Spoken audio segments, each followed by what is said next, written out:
If you look at a global map right now, it looks like someone knocked over a lantern in a dry barn. Hotspots are burning in Eastern Europe, the Middle East, the Red Sea, and there are constantly simmering tensions in the Indo-Pacific. It is incredibly easy to look at the daily news cycle and see a dozen isolated, chaotic crises. But what if they aren't isolated at all? What if we are actually looking at different, interconnected fronts of the exact same invisible war? Today, we are pulling back the curtain on the current military engagements of the United States. We are going to map out the connective tissue between these conflicts, look at the underlying strategies, and ask the ultimate question: what is the end game here? That really is the most critical question we can ask right now. We have a tendency to view global conflicts in silos. We think Ukraine is over here, the Red Sea shipping crisis is over there, and the Taiwan Strait is a completely separate issue. But if you step back and look at the geopolitical intelligence landscape, the connective tissue becomes glaringly obvious. The United States is currently engaged in a massive, globally interconnected balancing act. It is a grand strategy of deterrence, proxy support, and direct military posturing aimed at preserving the post-World War II international order against a loosely aligned coalition of adversaries who are actively testing the fences. Testing the fences is the perfect metaphor. It feels like a coordinated stress test of American bandwidth. You have direct support in Ukraine to degrade Russian capabilities. You have carrier strike groups deployed to the Eastern Mediterranean and the Red Sea to deter regional escalation in the Middle East while actively intercepting Houthi drones. And simultaneously, there is a massive effort to maintain freedom of navigation and deter Chinese aggression in the South China Sea. If we were to run a traditional intelligence assessment on this, let's say a SWOT analysis, the strengths are obvious: unmatched logistical capability and a deep network of alliances. But the weaknesses seem just as glaring right now. Exactly. The strengths are undeniable. The U.S. military's ability to project power globally, backed by alliances like NATO and AUKUS, is historically unprecedented. But the weakness is overextension. The U.S. defense industrial base is currently stretched incredibly thin, trying to supply artillery to Ukraine, interceptors to the Middle East, and advanced munitions to Taiwan. The primary threat here isn't necessarily a direct, kinetic, superpower war. The threat is a synchronized, multi-theater escalation. If Russia, Iran, and China coordinate their pressure points, they can force the U.S. into a strategic bleed-out. However, the opportunity for the U.S. in this incredibly tense moment is to force a rapid modernization of its own military tech and permanently solidify its alliance networks. Which brings us to the actual strategy being deployed. If we look at this through a MOST framework: mission, objectives, strategy, and tactics, the overarching mission clearly seems to be maintaining global hegemony, or at least maintaining the rules-based order. But the strategy to achieve that has shifted dramatically. We aren't doing massive ground invasions anymore. The strategy relies heavily on proxy warfare, economic statecraft, and offshore balancing. That is a vital distinction. The objective is containment and deterrence. The U.S. wants to degrade the military capacity of hostile states without crossing the threshold into World War III.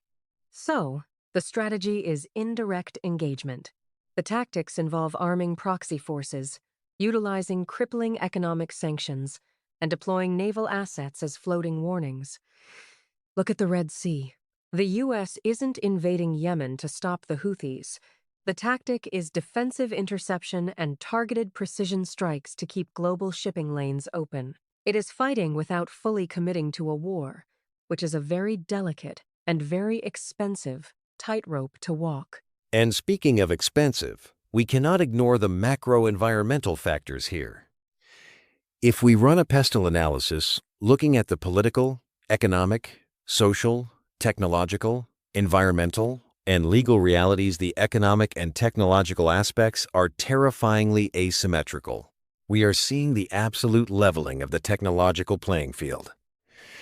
A non-state actor can launch a drone that costs maybe $2,000, and the U.S. Navy is forced to shoot it down with a surface-to-air missile that costs $2 million. From an economic standpoint, that is a completely unsustainable burn rate. It is the defining economic and technological paradox of modern warfare. The barrier to entry for precision strikes has plummeted, and that ties directly into the political and social elements of the pestle framework. Domestically, there is profound war fatigue. The political polarization in the U.S. makes funding these global engagements a massive, contentious battle in itself. When voters see billions of dollars flowing to foreign proxies while domestic infrastructure struggles, the social fabric frays. Meanwhile, adversaries are watching this domestic political gridlock and factoring it into their own timelines. They are betting that American political will is going to run out before their own military supplies do.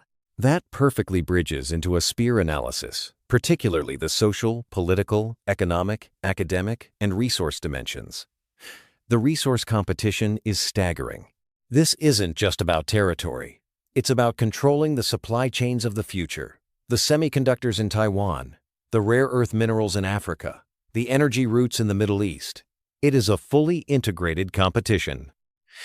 And academically and technologically, we are seeing a complete decoupling. The chip wars, the race for artificial intelligence dominance, these are just as much a part of the battlefield as the artillery duels in Eastern Europe. I would argue the tech and resource race is the actual battlefield, and the kinetic conflicts are just the symptoms. The ideological divide is sharper than it has been since the Cold War. You have a vision of a unipolar, U.S.-led system built on international legal norms, clashing directly with a push for a multipolar world where regional powers dictate their own spheres of influence. Russia wants its sphere in Eastern Europe. China wants its sphere in the Indo-Pacific. Iran wants hegemony in the Middle East. They don't necessarily love each other, but they share a common goal: dismantling the current U.S.-led security architecture. Which forces us to ask the ultimate question: what is the end game for the United States here? If total victory in a traditional sense is impossible because there will be no surrender ceremony on the deck of a battleship in a nuclear-armed world, what does success actually look like? Are we just playing an endless game of geopolitical whack-a-mole, or is there a definitive ultimate goal driving these engagements?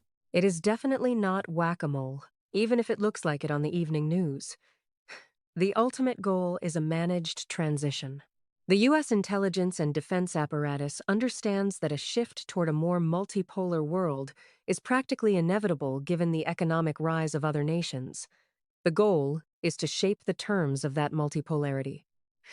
The U.S. is trying to bleed out the aggressive capabilities of revisionist powers like devastating Russia's conventional military in Ukraine, while simultaneously deterring China just long enough to rebuild the American domestic industrial base and secure next generation technology, supply chains. So it is essentially a holding action, buying time. Exactly. It is a strategic reassertion designed to buy time. The ultimate goal is to arrive at the new global balance of power from a position of overwhelming economic and technological strength without having triggered a catastrophic global war in the process. They want to ensure that when the dust settles, the foundational rules of global trade, freedom of navigation, and international law are still written in a language that favors democratic, open societies. It is a profound and incredibly fragile balancing act. When you frame it that way, every intercepted drone in the Red Sea, every artillery shell sent to Kyiv, and every freedom of navigation patrol in the Taiwan Strait carries the weight of the entire future global order. It makes you realize that the cost of maintaining an empire or a global security architecture is not just measured in dollars, but in constant, exhausting vigilance. And the deepest irony is that the better the U.S. manages this deterrence, the less the public actually sees the danger. When deterrence works, nothing happens. The shipping lanes stay open, the borders hold, and the world goes to work. But the friction required to keep that massive machine running is immense, and the tectonic plates beneath it are shifting faster than they have in 80 years. Which leaves us standing on the edge of a very precarious future.